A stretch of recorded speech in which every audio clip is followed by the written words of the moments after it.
because a kind of love that refuses to follow the rules. It doesn't wrap itself in constant affection. It doesn't rush to say the words you long to hear, and it doesn't play out like the stories you've been told. This love is quieter. Slower, it hides in the shadows when the light feels too bright, and to anyone on the outside, it might look like hesitation or worse, like indifference. But appearances deceive, because what you're looking at is not the absence of love, it's the presence of a love so deep, so consuming that it terrifies the one who feels it.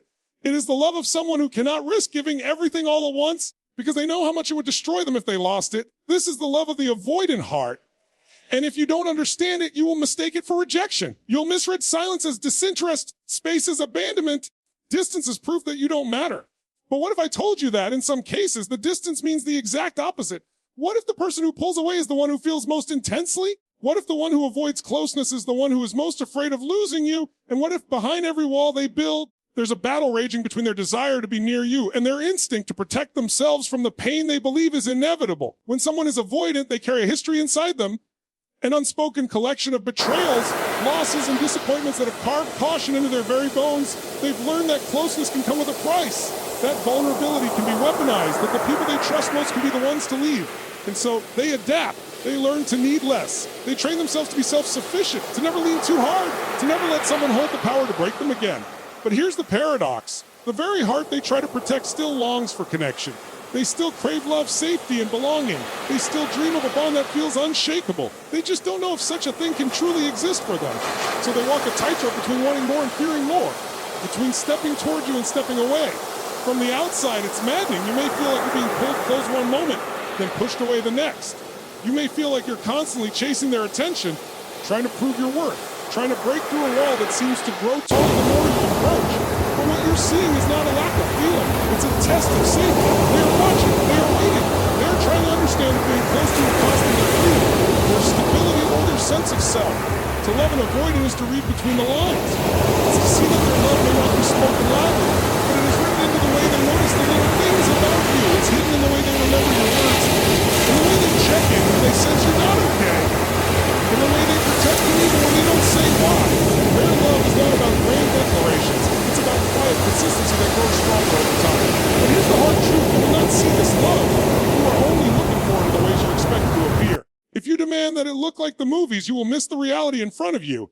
If you insist that it match your own way of loving, you will mistake their difference for deficiency. And if you measure love only by how much time someone spends right next to you, you will misjudge someone who loves you deeply but fears losing themselves in the process. Understanding this kind of love requires patience. It requires the ability to sit with uncertainty. It requires you to trust that feelings can exist even when they're not constantly on display. And above all, it requires you to recognize that the walls they've built are not there to shut you out.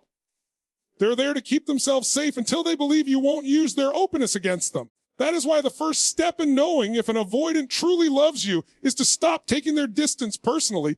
It is not about you. It is about the battles they fight in silence, the fears they've carried for years, the survival strategies that have kept them from breaking completely. Once you stop trying to pull them into your way of loving and instead start learning their way, everything begins to change. You start to see the subtle signs.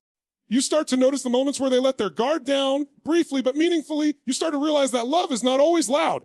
Sometimes it is quiet, careful, and fiercely protective. And when you see it for what it truly is, you stop asking the wrong questions. You stop wondering, why won't they let me in? And you start asking, what makes them feel safe enough to stay close? You stop thinking, they must not care.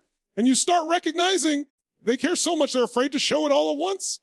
This is the beginning of a new way of seeing love, not as something that must always be constant, but as something that grows in the spaces between. And when you can stand steady in those spaces, you give them the greatest gift you possibly can, the chance to love without fear. Because sometimes the truest sign of love is not how close someone can get, but how much they are willing to come back again and again, even after pulling away. An avoidant will rarely love you in a way that shouts for attention. Their love does not march into the room wearing bright colors and waving its arms. It hides in the shadows behind measured actions, beneath layers of restraint. If you are looking only for grand displays and constant closeness, you will miss it entirely. But if you slow down, if you begin to watch with different eyes, you will start to see the signs, subtle, quiet, but powerful. One of the clearest signs is the way they remember. Not in the obvious sense of recalling your birthday or knowing your favorite color. Anyone can do that. No, they remember the small things. The offhand remark you made weeks ago about something that worries you. The way your voice changes when you're holding back a truth. The exact phrase you used when you spoke about your dream or your pain or your past. They notice the little shifts in you, the things most people miss. And they carry those details with them silently as proof that they are paying attention. Even when you think they're not, they also show their love through protection. They may never announce it, but they will position themselves quietly between you and harm. They'll take care of things you never knew needed taken care of. They'll shield you from unnecessary stress, sometimes without even telling you. They may even argue with you over a decision, not because they want control, but because they can see the danger you can't yet see. To them, protecting you is not a favor, it's instinct. Another sign lies in their presence during your struggles. They may not always know how to comfort you with words, but they will appear when you are falling apart. Maybe they sit in silence beside you. Maybe they check in late at night when everyone else has gone quiet. They are not there to fix everything. They are there to let you know you are not alone, even if they cannot say the words directly. For an avoidant, love is often expressed in what they give up for you. They may forego their solitude to spend time with you, even though being around people for too long exhausts them. They may let you into parts of their life they've guarded for years. They may make room for you in their routines, in their space, in their carefully protected world. Every step closer they allow is not casual. It is a risk they are willing to take because you matter. They may also soften their boundaries for you. This is one of the rarest signs. And avoidance boundaries are sacred. They are their fortress. But when they start letting you in, when they let you see their unpolished side, when they tell you a truth that makes them feel vulnerable, when they share a story they've never spoken aloud, you are not just hearing words. You are witnessing trust being built in real time. The most profound sign, however, is in their return. Avoidance needs space. It's how they breathe. But the difference between someone who doesn't care and someone who deeply loves is that the latter always comes back. They may retreat, but they return to you again and again. This return is not random, it's a choice. It means they feel something that draws them back, even when their fears tell them to stay away. You must understand, these signs are not meant to be obvious. In fact, part of their nature is that they remain almost invisible to those who are not looking closely. That is the irony. The deeper their love, the more quietly it may be expressed. But once you learn to recognize it, you will see that it is everywhere, woven into the pauses, hidden in the gestures, tucked inside moments you used to overlook. And once you see it, you will never again mistake their quiet love for a lack of it. They are not distant because they lack the capacity to love. They are distant because somewhere along the way, love taught them it could break more than it could build. They learned early that opening the heart without caution is like placing fragile glass in unsteady hands. You never know when it will be dropped. An avoidant holds back because they have tasted the sting of betrayal. They have seen trust turn into a weapon. They have watched words once sweet become blades that cut without warning. And every time it happened, a layer of armor grew over their heart, not to kill love, but to control how it is allowed to touch them. Their distance is a survival skill. It is the product of nights spent wondering why someone they loved turned away. It is the result of promises broken, of safety that vanished without explanation, of moments when they reached out and need only to be met with absence. And after enough wounds, the conclusion becomes instinct. Don't need too much. Don't get too close. Don't rely on anyone but yourself. But here's the contradiction. This instinct does not erase the longing for closeness. They still dream of being understood, of being loved without fear. They still crave the deep connection they keep at arm's length. Yet that longing is tangled with a relentless question. What if it all disappears again? So they hold back. Not because they don't want to give you everything, but because they don't know if giving everything will cost them more than they can bear to lose. To them, love is not a game of desire. It is a high-stakes risk where the wrong step could shatter them. And if you look closely, you'll see that every inch they move toward you is a deliberate choice, a test of whether this connection is different from all the others. They fear being consumed. They fear losing the independence they fought so hard to build. They fear waking up one day and realizing they have given away so much of themselves, that there is nothing left untouched. It's not that they believe you will hurt them. It's that they know someone once did, and their heart hasn't forgotten. This is why they appear guarded even when they care. This is why they retreat just when you feel them getting close. In those moments, they are not rejecting you. They are checking the walls, making sure they can still protect themselves if they need to. They are scanning the edges of the connection to see if it is safe to trust. And here's the part many people miss. Their withdrawal is not always about escaping you. Sometimes, it's about escaping the storm inside their own mind. When love feels too intense, their nervous system goes on high alert. Their body tells them this is dangerous. You could lose control. You could lose yourself. So they step back, not because they want distance from you, but because they need distance from the flood of emotion that threatens to pull them under. If you can understand this, everything changes.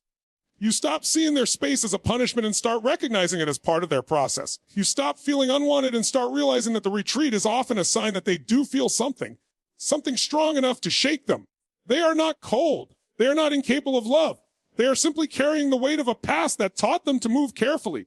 And until they believe you are a place where they can set that weight down, they will keep one foot outside the door. The challenge and the beauty is that every step they take toward you is an act of courage. And when you begin to see their caution not as distance, But as proof of how much their trust is worth, you will understand why their love, once fully given, is one of the rarest and most enduring kinds you will ever know.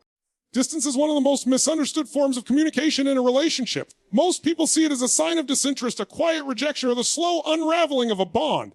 But when it comes to someone with an avoidant heart, distance often means something else entirely. It's not a message of I don't care about you. It's a message of I'm overwhelmed by how much I care. When an avoidant steps back, it is rarely because they have stopped feeling. More often, it is because the feelings have become so intense that their mind begins to sound the alarm. They start to fear losing control, fear depending too much, fear that the very closeness they crave might cost them the independence they've built their entire identity around. The retreat is their attempt to restore balance inside themselves, to quiet the storm before it sweeps them away. If you look through the wrong lens, this retreat feels personal. It feels like you are being shut out, pushed aside, or replaced. And if you react from that place by chasing harder, by demanding answers, by trying to pull them back before they're ready, you risk confirming their deepest fear that love means losing the safety of space. But here's the shift. Distance can be a sign of trust, not betrayal. They are showing you the raw truth of who they are. They are saying, without words, this is how I protect myself. Can you still be here while I do? If you can, you become something rare in their life, a presence that does not collapse under the weight of their defenses.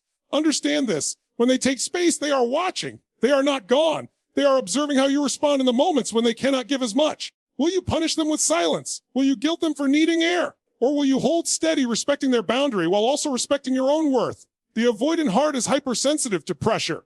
When they feel trapped, their instinct is to escape.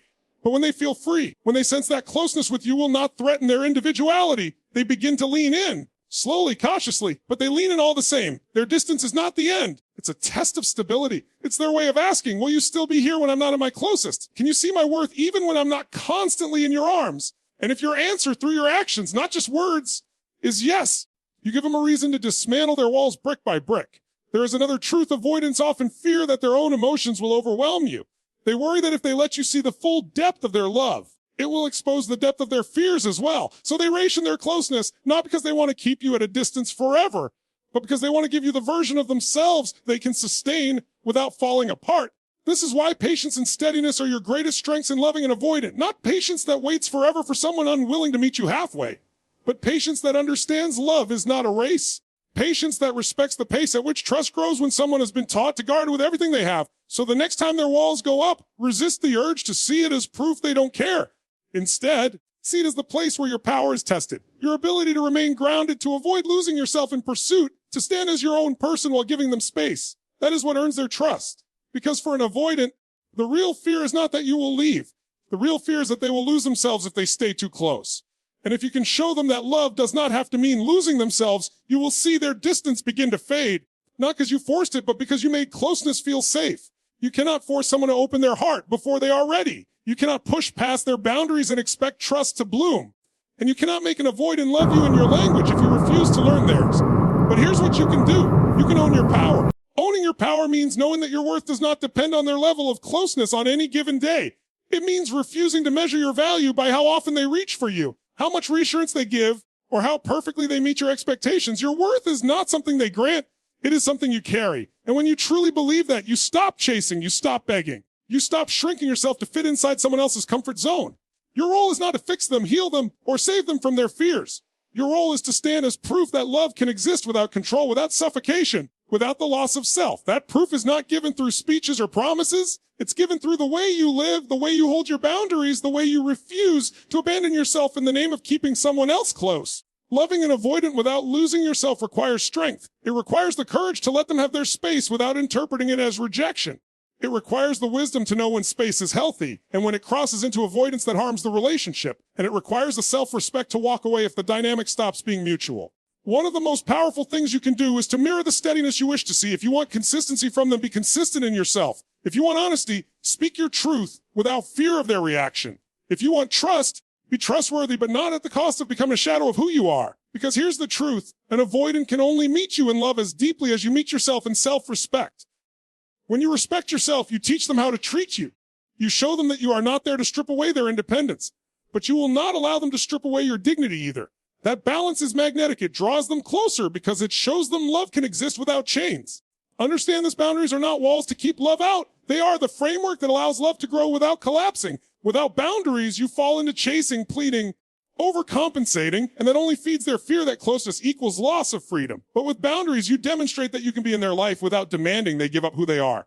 And in turn, you will not give up who you are either. This is where your power lies, in the unshakable knowledge that you can love deeply and still walk away if necessary, that you can open your heart without abandoning your mind, that you can remain compassionate without becoming a doormat. When you carry that kind of power, you are no longer at the mercy of their distance. You are in control of yourself, and that changes everything.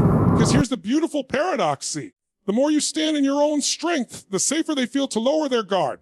When they see you will not collapse into neediness, when they see you will not punish them for their pace, when they see you respect yourself as much as you respect them, they begin to trust that being close to you will not cost them their freedom.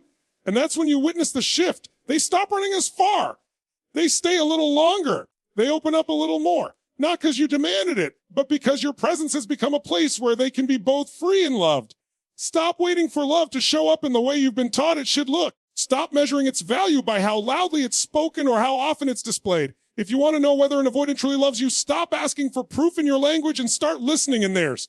Because love, in its purest form, is not always loud. It is sometimes cautious, sometimes quiet, sometimes hidden in the smallest acts. And if you can see it there, you have already stepped into a higher understanding of connection. But here's where the real transformation begins. It's not just about understanding them. It's about claiming you, your power, your worth, your boundaries, your life.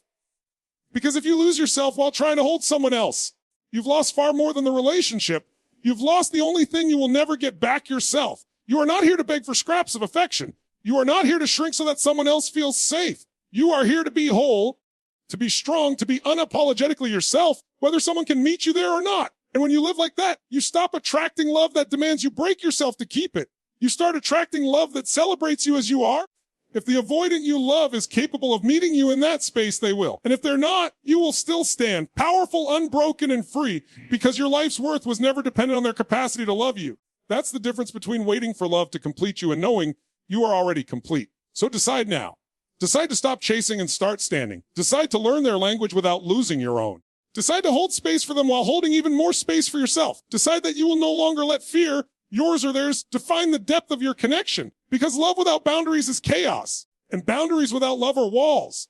But when you have both, when you stand strong in yourself while keeping your heart open, you create a love that is rare, lasting, and unshakable. So step into that strength, live in that truth, and let your presence be the kind of force that doesn't just wait for love to happen, but shapes it, demands it, and rises above it when it's not worthy of you. This is your turning point. From this moment forward, you are no longer the one waiting to be chosen. You are the one who chooses yourself first, always, and then invites love to meet you where you already stand.